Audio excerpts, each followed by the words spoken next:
कालच्या व्हिडिओमध्ये मी तुमच्यासोबत अतिशय साध्या व सोप्या पद्धतीने श्री शिवलीलामृत ग्रंथाचे पारायण 7 दिवसांचे, 3 दिवसांचे किंवा 1 दिवसीय कसे करावे, तेही कोणतीही पूजा मांडणी न करता आणि सर्वात महत्त्वाचं नियमांना न घाबरता कसे करावे याची सविस्तर माहिती तुमच्यासोबत शेअर केलेली आहे। त्या व्हिडिओची लिंक खाली डिस्क्रिप्शन बॉक्समध्ये मी तुम्हाला दिलेली आहे। तो व्हिडिओ बघून यापूर्वी कधीही तुम्ही शिवलीलामृत या ग्रंथाचे पारायण केलेले नसेल तरीही कोणतीही भीती न बाळगता अतिशय साध्या पद्धतीने तुम्ही पारायण करू शकाल याची मी तुम्हाला खात्री देऊ शकते। कारण देव हा भक्तीचा विषय आहे, भीतीचा विषय नाहीये। त्यामुळे कोणतीही सेवा करताना, कोणतंही पारायण करताना, पूजापाठ करताना त्या देवतेविषयी मनामध्ये जी भीती आहे किंवा नियमांविषयी जी भीती आहे ती काढून टाका। कारण कधीही कोणतेही देव, कोणतेही गुरु आपलं वाईट करत नाहीत। आपल्यासोबत जे काही वाईट होत असतं ते आपल्या कर्मानुसार होत असतं। त्यामुळे ज्याही देवतेची तुम्ही सेवा करताय, भक्तिभावाने त्यांना शरण जा, श्रद्धेने अंतकरणातून त्यांना हाक मारा। जेव्हा आपण भगवंतांना, गुरूंना अंतकरणापासून हाक मारतो तेव्हाच ते आपल्या हाकेला प्रतिसाद देतात। नमस्कार सर्वांना, मी प्रांजली। या व्हिडिओमध्ये मी तुमच्यासोबत श्री शिवलीलामृत या ग्रंथाचं जर तुम्ही 7 दिवसांचं पारायण केलेलं असेल, 3 दिवसांचं पारायण केलेलं असेल किंवा अगदी 1 दिवसीय पारायण करताय तर त्याचं उद्यापन कसं करावं याच्या 3 पद्धती तुमच्यासोबत शेअर करणार आहे। या तिन्हीपैकी जी पद्धत तुम्हाला सोपी वाटेल, करण्यायोग्य वाटेल त्या पद्धतीने तुम्ही याचं उद्यापन करू शकता। 7 दिवसांचं पारायण केलं तर 7व्या दिवशी उद्यापन करायचं, 3 दिवसांचं पारायण केलं तर 3ऱ्या दिवशी उद्यापन करायचं आणि 1 दिवसीय पारायण केलं तर त्याच दिवशी उद्यापन करायचं आहे। तुमच्या भागात, तुमच्या शहरात जर उद्यापनासाठी एखादं जोडपं मिळत असेल तर या पहिल्या पद्धतीनुसार तुम्ही उद्यापन करू शकता। शेवटच्या दिवशीचे जे अध्याय आहेत ते वाचून घ्यायचे। नैवेद्यासाठी पूर्णावरणाचा स्वयंपाक बनवायचा, पण त्यामध्ये कांदा लसूणचा वापर करायचा नाही। पूर्णाचा स्वयंपाक बनवणं शक्य नसेल तर साधा वरण, भात, भाजी, पोळी त्यासोबत एखादा गोड पदार्थ किंवा दही भात बनवायचा, त्याचा नैवेद्य दाखवायचा। त्यानंतर आरती करायची, सुरुवातीला गणपतीची, त्यानंतर भगवान शिवशंकरांची। बरेच जण विचारतात, तुम्ही महादेवाची आरती कोणती करता? तर आमच्या भागामध्ये आम्ही लवथवती, विक्राळा, ब्रह्मांडी माळा ही आरती करतो। या व्यतिरिक्त भगवान शिवशंकरांची अजून कोणती तुम्हाला आरती येत असेल ती तुम्ही म्हटली तरी सुद्धा चालू शकतं। जे आपण जोडपं बोलवलेलं आहे त्यांना जीव घालायचं, माता पार्वती आणि शिवशंकर स्वरूप मानून त्यांचा मानसन्मान करायचा। त्या महिलेची ओटी भरायची, त्या पुरुषांना पांढरे वस्त्र द्यायचे आणि यथाशक्ती तुम्हाला जी घडेल ती दक्षिणा त्यांना द्यायची। या प्रकारे साधं सोपं उद्यापन करायचं।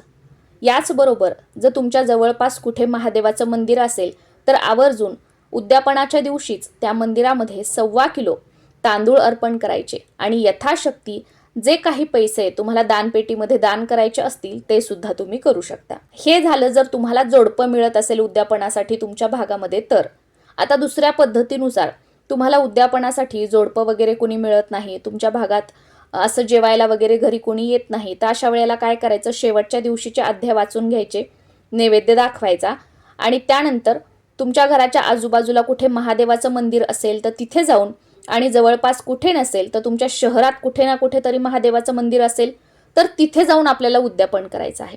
आता इथे तुम्ही म्हणू नाही शकत की जवळपास महादेवाचं मंदिर नाही, मग मी काय करू, कसं करू? तुम्हाला जोडपंही मिळत नाही आणि तुम्ही म्हणाल महादेवाचं मंदिरही जवळपास नाही, तर मग उद्यापन कसं करणार? मग तुम्हाला लांब का होईना उद्यापनाच्या दिवशी महादेवाच्या मंदिरामध्ये जावंच लागेल। तिथे जाऊन महादेवांचं पूजन करायचं, घरून पाणी वगैरे घेऊन जायचं, पूजेचे साहित्य, बेलपत्र असेल, पांढरे फुलं असतील ते घेऊन जायचं, तिथे पूजन करायचं आणि त्या मंदिरामध्ये 1.25 किलो तांदूळ अर्पण करायचे, पांढरे वस्त्र अर्पण करायचे आणि यथाशक्ती जी काही दक्षिणा तुम्हाला घडेल ती मंदिरातील दानपेटीमध्ये टाकावी। तिसऱ्या पद्धतीनुसार उद्यापनासाठी तुम्हाला जोडपंही मिळत नाही आणि तुमच्या आजूबाजूला जवळपास कुठे महादेवाचं मंदिरही नाहीये, शहरामध्ये आहे पण तुम्ही तिकडे जाऊ शकत नाही, तर अशा वेळेला शेवटच्या दिवशीचे सर्व अध्याय वाचून घ्यायचे, नैवेद्य दाखवायचा, आरती करायची आणि तुम्हाला शिदा काढून ठेवायचा आहे। तो शिदा घराच्या आजूबाजूला एखादं गरीब कुटुंब असेल, कुणी गरजू असेल तर त्यांना तो शिदा द्यायचा आणि त्यांना सांगायचं, आज किंवा उद्या मी जो शिदा दिलेला आहे याचा स्वयंपाक बनवा आणि हा तुम्ही खाऊ शकता। आता हे शिदा घेणारं जवळपास एखादं गरजू किंवा गरीब कुटुंब नाहीये, कोणी घेत नाही शिदा, तर अशा वेळेला काय करायचं, तुमच्या घरात कामाला कुणी मावशी येत असतील तर त्यांना तुम्ही देऊ शकता, किंवा तुमच्या शेजारी मैत्रिणीकडे कुठे कामाला मावशी येत असतील त्यांना तुम्ही दिला तरीसुद्धा चालतो, किंवा सिग्नलवर जे मागणारे असतात बघा त्यांना तो शिदा दिला तरीसुद्धा चालू शकतो. आता बऱ्याच जणांचा इथे प्रश्न येईल की शिदा म्हणजे काय आणि तो किती द्यायचा.